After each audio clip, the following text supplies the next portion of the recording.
life's worth more than peace and love on the planet where the wealth.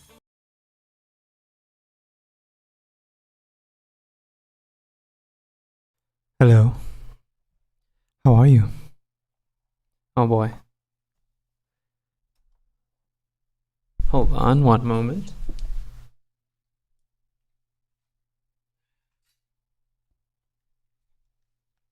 Man.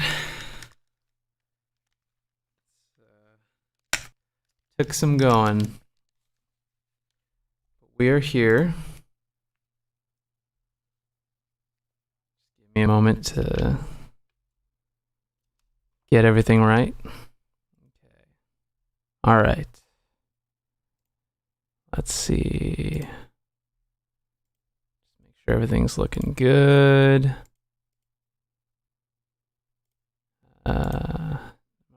Adjust my noise gate. Check. Hello. Okay, here we are. Hello. Welcome to another stream. Take my headphones off because there is still a slight weird echo. Because I still can't fully figure this out. But we might be running on borrowed time here, and I'll explain that in a second. But we're here again in Ableton. Man, it took some figuring out to get to this point to where I could even set this up for the stream. I didn't think I was going to be able to stream this today. I was so ready to have some kind of backup where I just like play video games for an hour or something like that. Because I wasn't sure if I was going to get this to work. I was running into different issues. But I think we're good. And now you can see I am speaking to you through Ableton. I'm not using Cubase, although I have Cubase as a backup just in case. Which again, I'll get to in a second. But today we're going to resume our little bit of looping practice in Ableton. Although now we should have an easier time of it because there shouldn't be as much of a latency issue. And I guess I'll talk about that once we jump right in. But this week, probably this stream as well as Thursday's stream will sort of be dedicated to this. Today will be sort of a test, and I'll kind of go through a little bit of what I've learned. And then Thursday, I'll apply it a little more. Today we'll mess around. We'll try to create a little loop for funsies, kind of like we did last time, but with just a little bit more information under our belts, or however you want to say it. So, yeah, and then I expect some new segments on the channel fairly shortly. By the channel, I mean the YouTube channel. If you're watching on Twitch, I don't know how to set up like a bio or anything like that, but LOKK9, Look9, anywhere. I'm on various platforms. If you follow the link from my Twitter, I think everything is in my Twitter bio or something like that. Maybe not. But yeah, it's different things coming to the channel. Hopefully some larger projects that I can announce fairly shortly. A lot of things I'm working on. And yeah, just keep an ear and an eye open. But as for the stream, yeah, for now we're figuring this stuff out. And today, what do we have today? So last time was really me the first time really messing with this program. I mean, I did a little bit before the stream, but I was kind of figuring it out as I went. And this is a pretty intuitive UI coming from Cubase, where everything, I feel like everything is kind of hidden. You have to click through and find where things are, and nothing is just right there.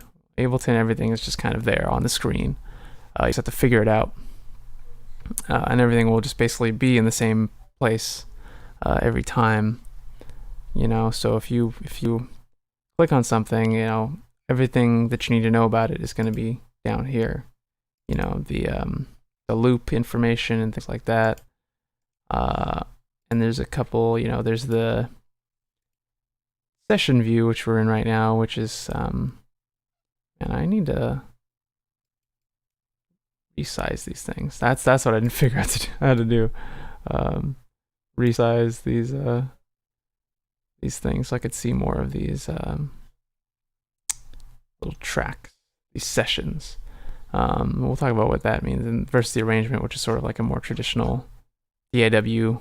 You know, you see all your tracks, and then you could see the information going along the timeline. But yeah, I've learned a little bit, and I've gotten the audio to work to come through OBS. Now, how have I done that? I went and got JBridge. Well, right now I'm running the demo version, but I just to make sure it works, and then I paid for the full version like right before I started the stream, so I don't know when I'll get that, and there's a chance that the plugin will just stop working. So basically, Ableton Live 10 is running only runs 64 bits. So older plugins in VSTs that are 32-bit, which Vox and Go only comes in 32-bit, you'll have to use some sort of bridging program to basically change the file format so that it can be read as a 64-bit, although I don't think it changes really much about how it works. It took me a second to figure out how to get it running, because I was running into this issue where it was just not starting. Because if you watched the stream last time, I mentioned that there was an issue with the driver I was using. There was this latency issue, so I changed it to the ACO, but I didn't realize I had the audio device set to ACO for all instead of my interface. So now that's all set up. These things are compatible. Everything is going where it needs to go. My latency is more solid, so I don't have to worry about too much delay. And I can put my audio from Ableton to OBS. A little bit about what I've learned. So I didn't notice when I was doing the stream last time that when you have a loop going, this shows the duration of the loop, and if you are inputting, say I have nothing. I have nothing on these other tracks yet. I just have what I'm planning on putting them, other than the drums. But this is like the start and end of the loop, and obviously loops can be different lengths for different clips. But if you hit record in the middle while one loop is going, it won't start recording until the top of the next loop. Now, because my other loops were out of time when I was doing the previous project, that's why it sounded weird, because it wasn't lining up, because it was starting at a different, like on a different bar, which was out of tempo with the previous bar, basically. So that's why it wasn't lining up. So I learned about that. I added quantization. Quantizing basically just means you are lining things up with a grid based on the metronome. So I've set to 8th note quantization for looping, just so that if I'm a little bit off, it can still be clean for looping.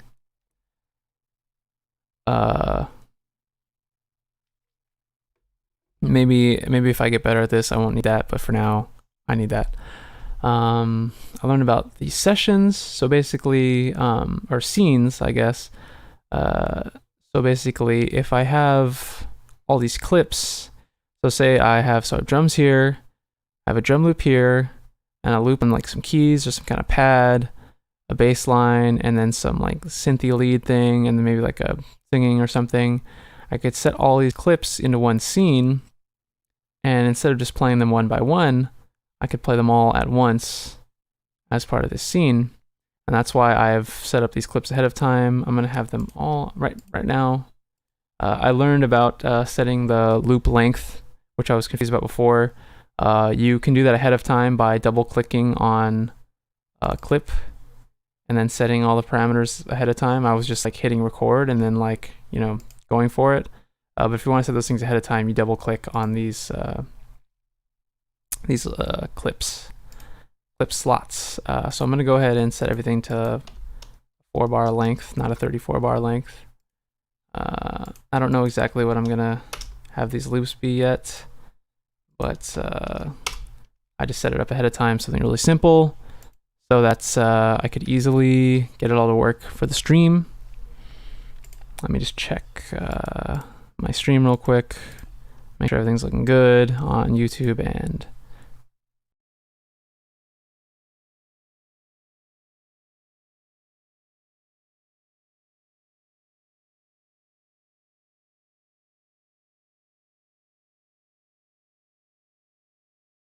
check. Okay, so yeah, I ran out of time for the demo, so hold on.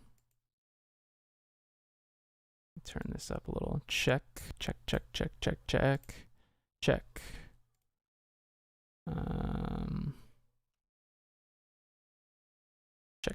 1 2 1 2 1 2. Check. Okay. So I just ran out of time for the demo of JBridge, which was allowing me to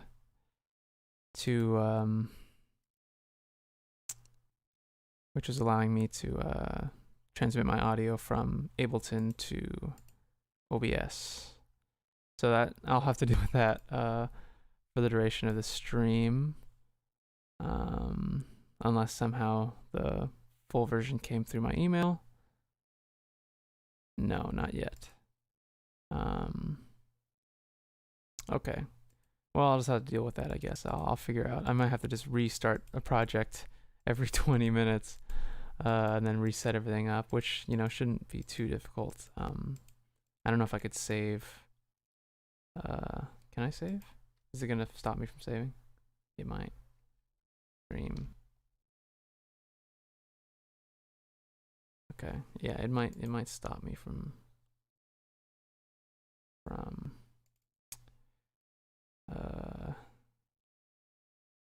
delete. Okay. Yeah, so I'm gonna have to, I guess, for now, since I'm running the demo version of JBridge, which is allowing me to use the plugin that allows me to send my audio from Ableton to OBS, I'll have to just keep restarting the program, basically. Yeah, fun technology, isn't that great? But I guess I could have gone. Yeah, I'm gonna go back to live. I'll just show you guys some stuff before I actually start creating the loops, because I don't need to use any sound to show you guys what I'm talking about yet. So let's just go back into the program. All right. Whoops. Okay. So yeah, so this is a new project because this is just the default project setup when you boot Ableton. Hold on, adjust my microphone.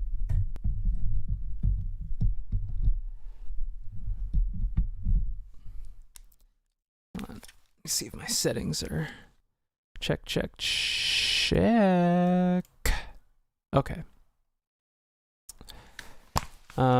But yeah, so you play this, starts a scene, and basically, I'm gonna go back to see if I can open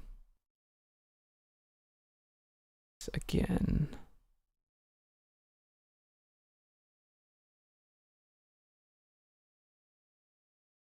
So right now you're not gonna be able to hear it, but I'll enable it so you guys can hear it in a second. But just to show you what I'm talking about. So let's see. Oh, I can hear it, but I don't think you can. No, you can't hear it. So basically, I could have a whole scene play, and everything is record enabled right now. Wait, did it just freak out? Okay.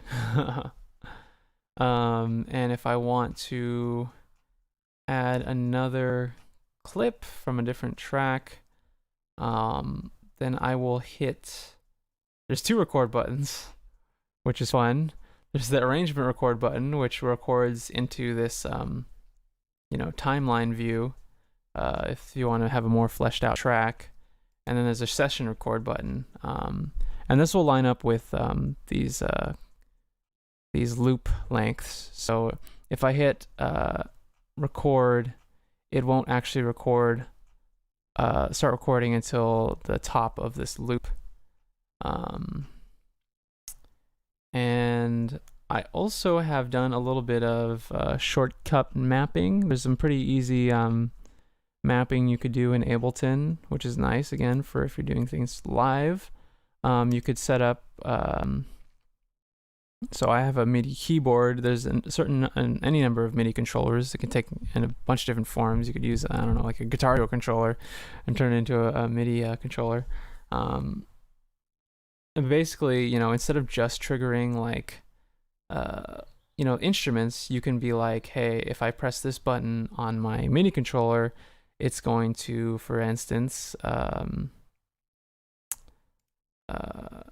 well, actually, I'm going to set this up how I had it set up. So I want to play this, say I want to play this scene, but I don't want to, get my mouse and, click it every time. I actually already have it set up. So I'm not using my MIDI controller as for this, because I'm using it to trigger these MIDI tracks. So instead I'm using my keyboard. I'm using the number pad, because those aren't assigned to anything else in the program. So I have pressing 1 on the number pad will start the scene playing, so I can actually just do that. You see that it works, and if I press it again, it'll stop. Or maybe it won't. I don't know. That's weird. Oh, I guess it doesn't. I'm gonna set another one for the universal stop. Or actually, I'm gonna set that as spacebar. Oh no, never mind. I'll set it as 3. Yeah, sure. Why not? And then I have number 2 set to session record. So if I'm pressing 1, session playback, and then I want to go in and start recording the loop for the pad, I'll just press number 2 instead of going through and like actually clicking this and then clicking, and you could even set it to something like if I wanted to record on a new clip slot, I could set that to, I could map that to a different key, so I don't have to actually go through and, and that's something you could spend some time figuring out and mapping for your purposes. Again, I haven't really messed with that yet. I just kind of was barely able to put this together in time for the stream. And then, so I watched a couple different videos about live looping. One was a little more complicated than the other one. That one used the Looper plugin, which I really did not get to work when I messed around with it. And the other one was just using these clip slots. So for now, I'm gonna use clip slots because I can get that to work. And then there's the matter of the metronome. For now, once I actually enable it so that you guys can hear what's coming through Ableton, you're gonna be able to hear the metronome just as I can hear the metronome. Obviously, in a performance, I don't really want the audience to hear the metronome, but I would like some visual reference for the time, especially if everything in my track is gonna be synced up to the metronome. I should know what that is. Like, yeah, if I set a drum, a drum beat down, and I sync that with the metronome, and then I quantize it to the grid, I don't necessarily need to hear the metronome after that. But if there's going to be a audible count in, at the top of every new track, that'd be kind of take you out of the moment in a live performance. So in the more complicated video that I watched,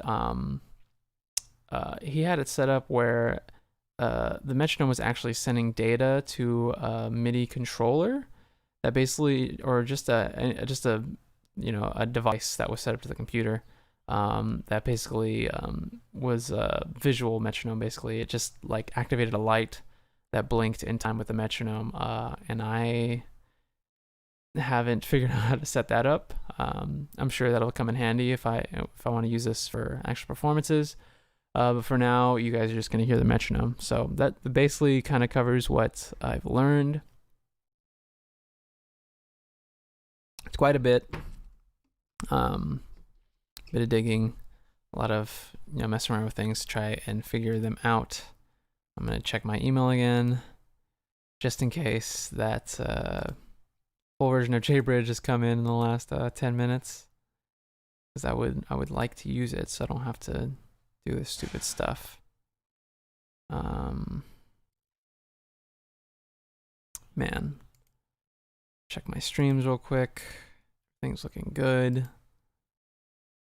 Okay, back in Ableton. Alright, so in a second I'll go through and I'll slap Vox and Go on the master so that you guys can hear what's in Ableton. And I'll just throw some loops together. And we'll have a ball with that, and then we'll call it a stream. I started a little bit late, but I'm not gonna go for too long. It took me enough just to figure this out. So we'll go through. We'll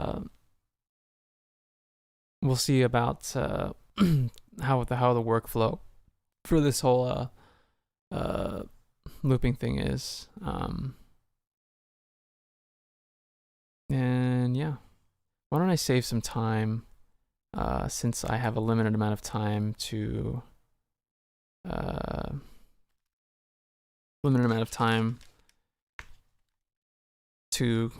send the audio to you guys. I'll just pick my instruments ahead of time.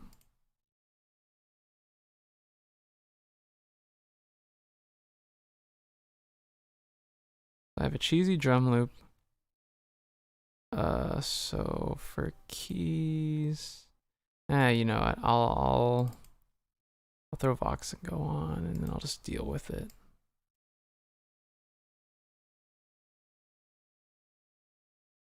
As you can see, I got to set these different parameters, and good to go. I think. Can you guys hear this?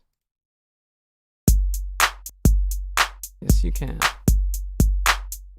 Alright, let's pick some keys. Sounds. Piano and keys. No. Maybe something more patty.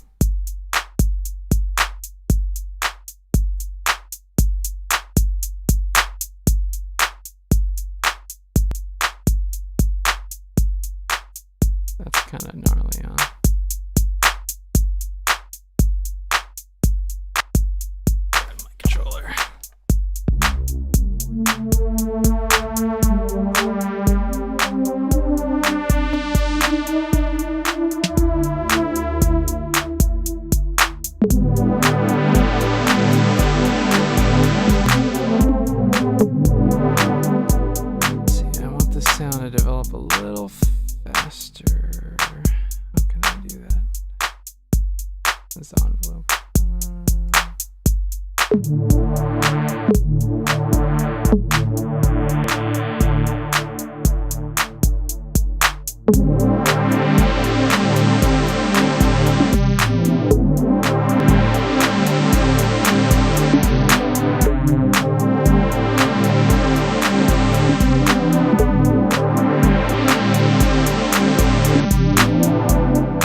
Whoops, I didn't mean to. Interesting. So it actually started. Oh. It actually started. That's weird.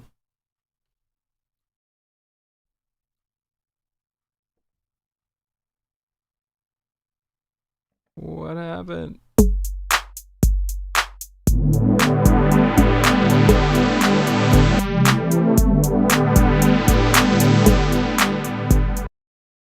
It actually started differently than where I wanted to. Let me go ahead and try that again. So that didn't actually work out how I thought it would. Interesting. Okay.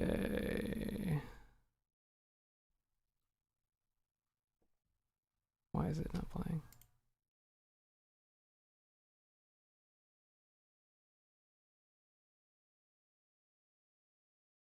Turn that off.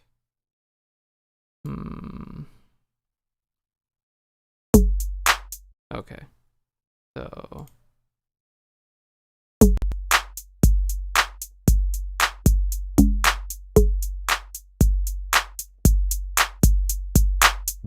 that's weird.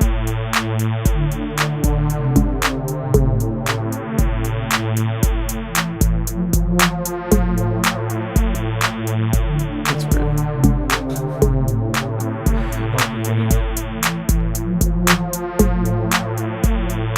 It's part of the loop. That's weird. I'm gonna throw a bunch of reverb on that. That could be part of it. Also, I was getting the avatar melody.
those weird effects are like totally random.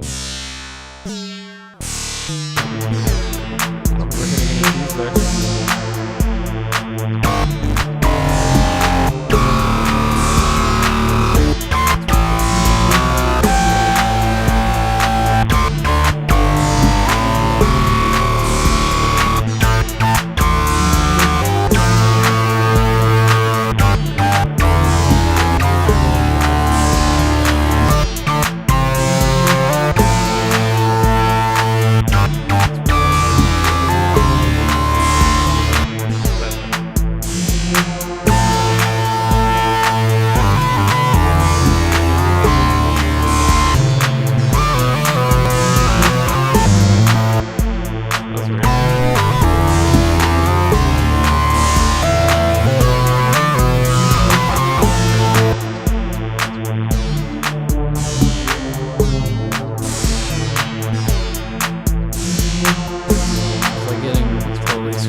For some reason, yes, it is weird. These are getting out of sync.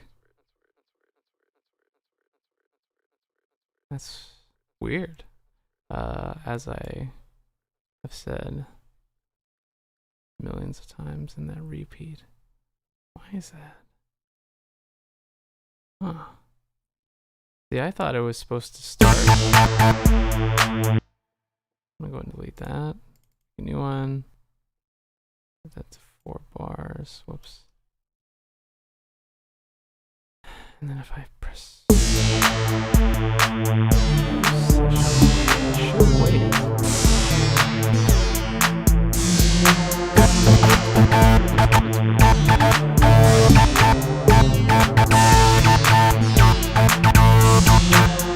I guess it's because this is set. Field launch quantization is set to 1 bar. So it's. Oh, I thought it would be from based on the length of the loop, not based on the length of this. I thought for sure it would start at the top. Does that mean I only have a bar or even less? Mysteries, huh? Try this again. My cheesy ass loop. Let's try it.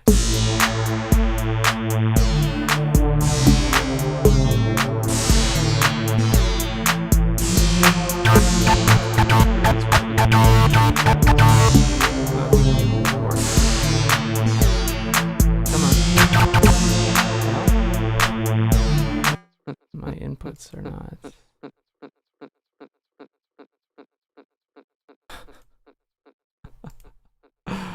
Oh man, that's funny. Okay.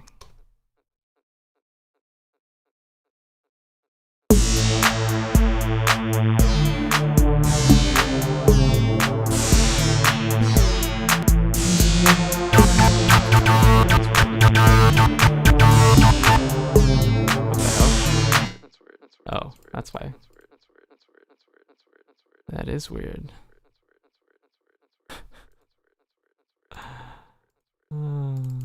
Okay.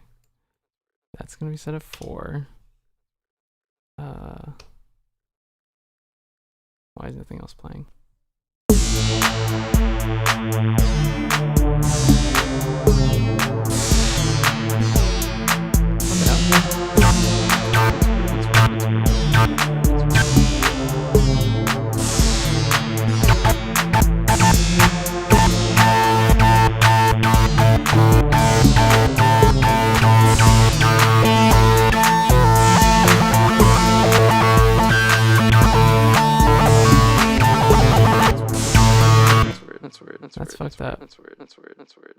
It's not waiting at all.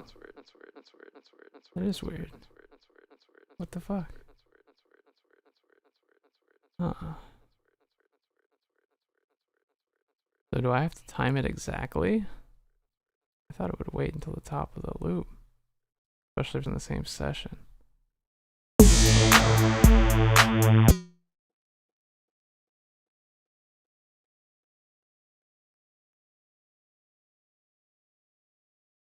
Oh, this isn't even... I'm gonna do this. Okay. It's fucking with me. No.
For being intuitive. Oh, wow. So why did that come in early? Started it. Let's go to the top. Yeah. Oh, it's waiting 4 bars. 2, 3.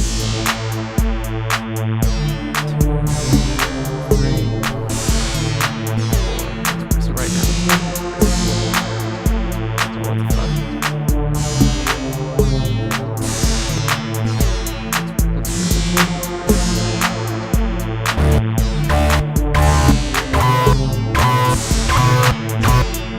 That came in right away.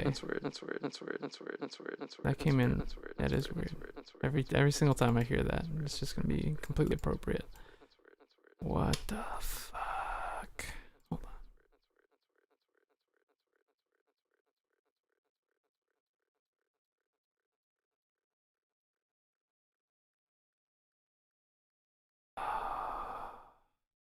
Okay.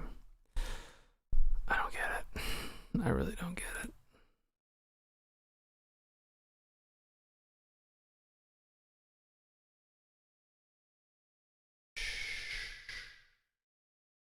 So, will it line up based on bars, or is it just based on exactly when I press it? I still don't get it. Fuck. No.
I'd probably do some automation with that too. Thanks for letting me know. Oh yeah, I forgot how to. Can you do automation on a loop? I don't know. Let's see. Renames automation. The girl they were written. Oh. So automation is automatic. Like, so if I do anything while the clip is playing, then it'll automatically. Oh, it's pretty tight, I guess.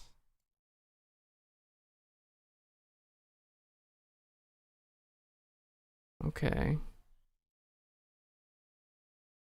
Makes sense. I'm still certain things I'm kind of confused about, but you know. Why is only that running?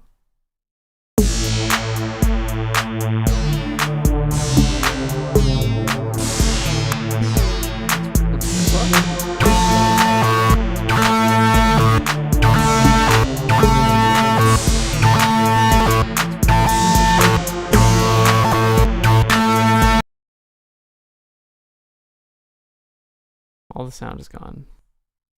Did the thing stop working? Oh, I forgot to go back. Did it stop working? What the fuck? I can no longer hear anything.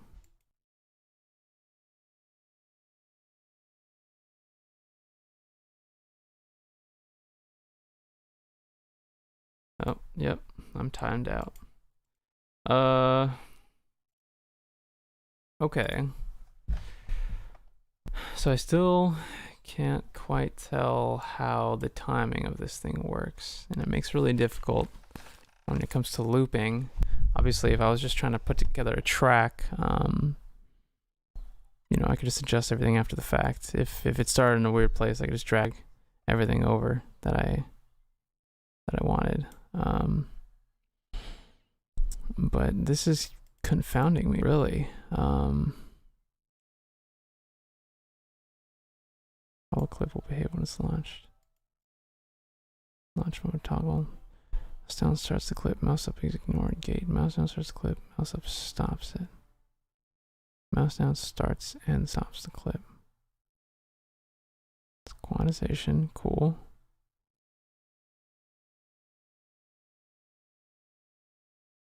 When a follower takes place. Huh. Other clips in a group. After group is defined by clips range such lines following. Followers set to trigger each other. Okay. Set the likelihood of each other to setting of 0 means the follow action will never occur. Huh. Okay, that still doesn't answer my question about when loops actually start.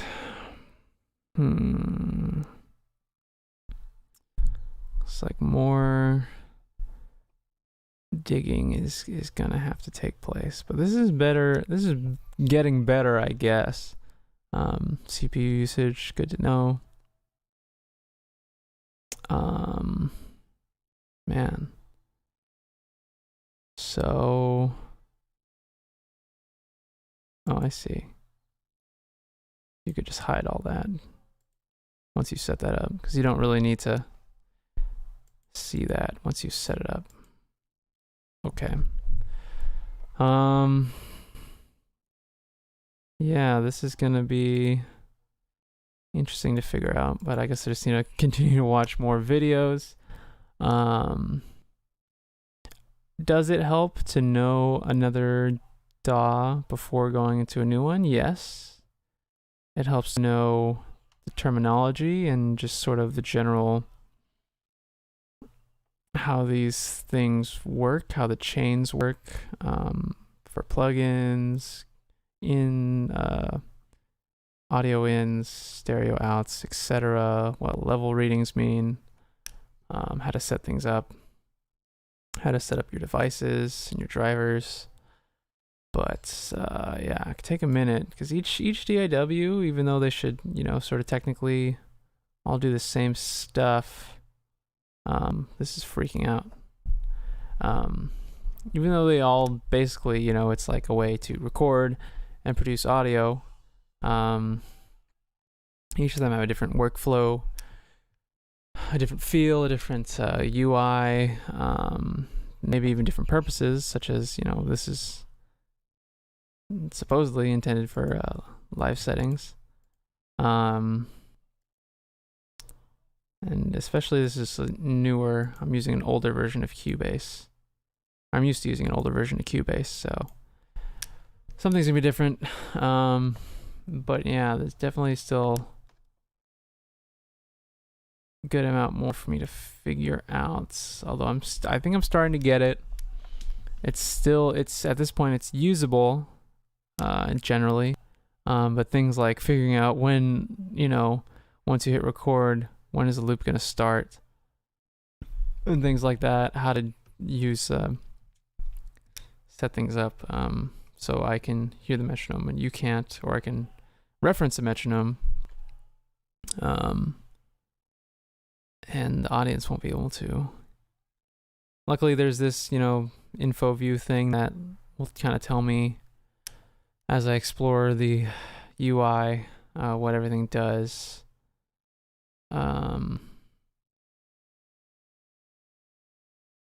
Capture a new clip containing the phrase created on, and then just trying to figure out a workflow that'll work for me, so I can actually use this for more realistic applications instead of making these dumb beats that just make me laugh. This is like weird techno or whatever. But yeah, I could do more today, but I think I need to just go back and figure some things out off camera.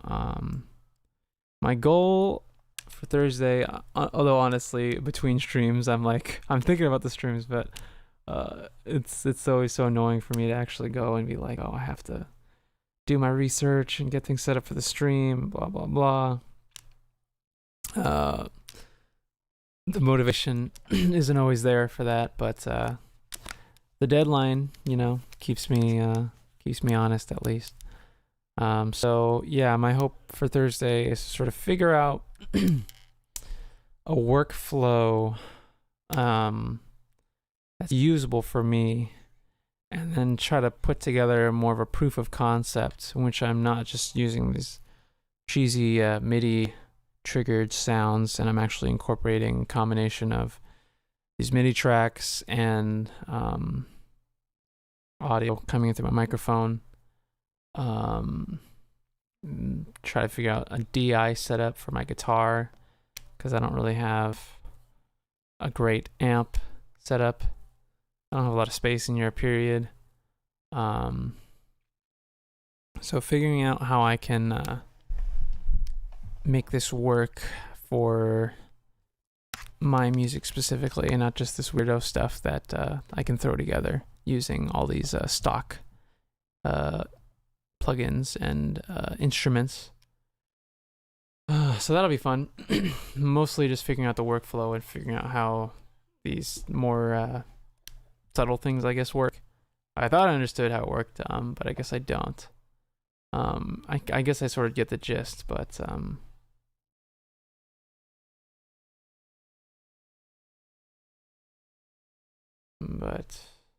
yeah, there's more to figure out. So yeah, I mean, this is a decent progress update. I've gotten some things to work. I know that this can work. I just need to figure out how to make it work. So Thursday, hopefully we get more proof of concept out. New content on the YouTube channel. Simple stuff.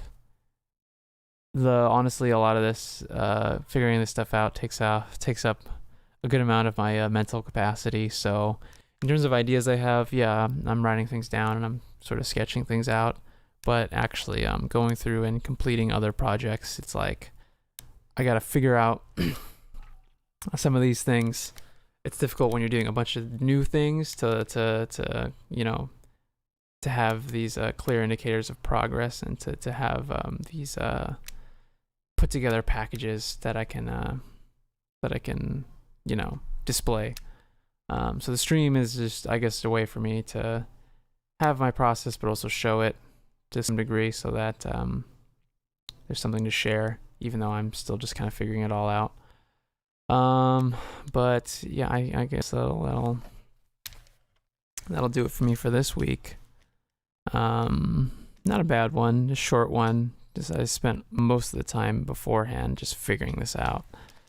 But I got to show off some other things and explain a few of these things, and figure out what I don't do and don't know. And yeah, that's not a bad place to be. So I'll call it there.